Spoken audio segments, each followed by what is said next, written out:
Папы со стажем получили подарки ко Дню защитника Отечества. Уже третий год подряд многодетные отцы не остаются без внимания в свой адрес. Благодарности за преданность отцовскому долгу, памятные календари и главный подарок – серебряные часы получила 20 суперпап.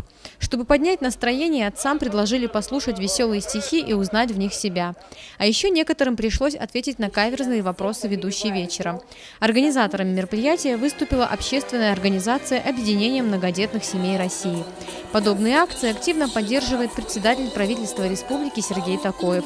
В этом году подарки получили не только осетинские папы. В гости в Северную Осетию приехали 4 многодетных отца из Чеченской республики. У Анзора Матаева 6 детей и уже даже есть внуки. Для меня важно все-таки, чтобы дети нашли в жизни удачу. Удачу в людях, удачу в профессии. И главное, чтобы эта профессия, она была, чтобы она и кормила, и была хобби. Чтобы и хобби, и работа. Это крайне редко случается, но вот на моем примере я нашел себя и в журналистике.